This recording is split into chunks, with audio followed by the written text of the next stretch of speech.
Okay, so it is August 1st, and the season ended yesterday at about, I think it was about 10 a.m. Eastern Time, which is where I am. So the way I tabulate my values is I take the preceding day and I copy all the transactions into Excel here, and then I tabulate. So this is the first time where I have the full season's data available. And what I did was I took all of my Herons accounts and I identified them by season and by league, and then the amount of income they brought in to me, and that's what this chart is here. So the 1 and the 2 is seasons 1 and 2. So 2 is the one that just concluded. Season 1 was the one before that. That was the first season where I had any of this activity going on. As you can see, income was very low for season 1 because I had not launched very many accounts yet, and everything needs to battle up to its appropriate level for its cards. So for season 2, what we're looking at is, let's see, in US dollars, we have 138 US dollars for the Diamond or Champion League accounts, and 25 in Gold League accounts. And this Silver League, that was just created for a friend. She does not play every day, which makes me sad, but not making much money there as of yet.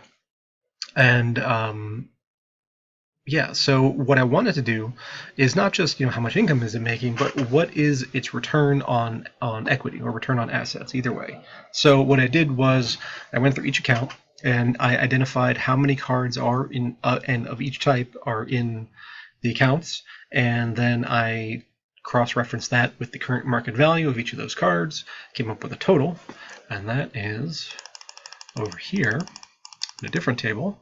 So you see the most expensive one was actually the first one I created, 2344 in deck value, and that was because I included pretty much everything, just the whole kitchen sink. And then I started to get a little bit smarter about it, and these three right here they're still Diamond League and they still compete, but they're cost a lot less to set up. You see $2,300 versus $1,500 to $1,800. And then these two are golds, 800, 900 range, and then the silver costs about 200. So if we look at the diamonds, so the most expensive one was Diamond League 001, and that's this one here. And I believe the blue is US dollars. Blue is Dark Energy Crystal values, and the maroon or whatever is the US dollars. So you can see that even though the Diamond League has the most expensive deck and has the most cards by a wide margin, it has actually outperformed by Goliath, because Goliath pulled a gold foil legendary in the season rewards, and the others did not. So that was a significant boost there. But even this deck, so the Whistling Heron there, pulled in pretty close to the same, and for 70% of the cost. So you can see this is a much more efficient deck. Night Heron, I believe that one only started towards the middle of the season, and that's why it's lesser than these other ones. And the gold foil legendary, you can't rely on that, obviously. That's a lucky break, but I'll take it. So there's that. And the gold decks, you can see Gold League 001, again one of the early ones, vastly outperformed. Now, so Gold League 001 actually got into, I think, Diamond 2 by the season end, and that's an interesting thing to look at because it has a more complete deck than these other two. So what is the return on equity? So I created yet another table where we have the leagues, the accounts, how much income they brought in during the last season, and what's if we annualize that, how much are we looking at? And where? Yeah. Okay.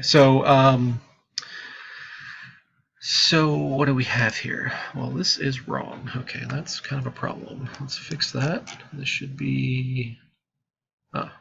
there's something screwy with Gold League 001. I will have to fix that. Let me just pause 1 second. Okay, so I fixed it. I had an error in one card's price. Instead of 0.064 cents, it was $64. So, that makes a big difference. So yeah, back to reality.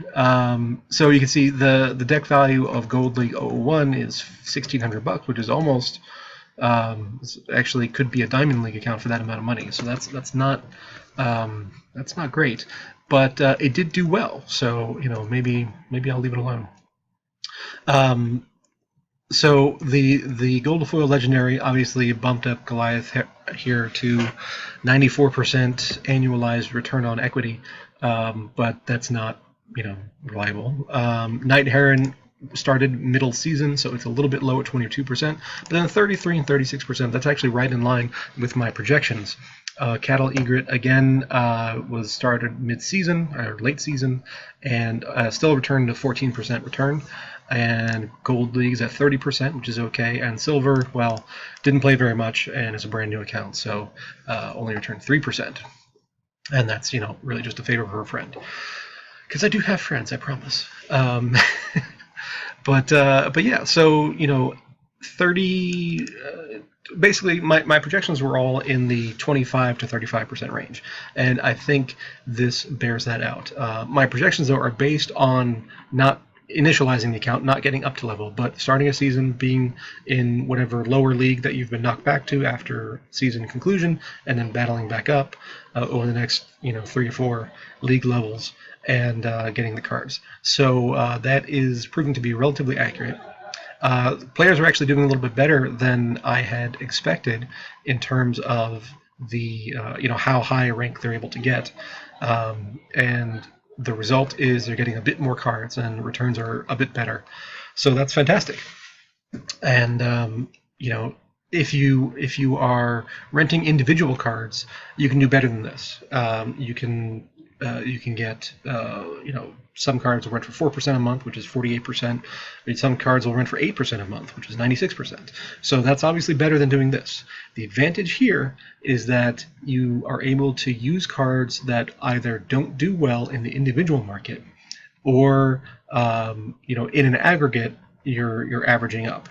So part of the issue between Diamond League 001 and my other ones is that Diamond League 001 includes the Earth Splinter, and the other ones do not, because, well, you can see that they add a lot of cost without a whole lot of benefit. So going forward, for the high level accounts, I will not be including whatever the most expensive splinter is at that time. So right now that means Earth. In the future, depending on changes and new decks and new cards, it could mean other things. So that's kind of where we are. And the goal to this is always to increase activity, bring in new players, make it easier for them to come in, so they don't have to spend, even on a silver deck, $200 to get started. We want to get them in, get them hooked, and then they will become an active member of the playing community. So that is the report for this most recent season ending July 31st, and I'll do another wrap-up for the season at the end of this upcoming season.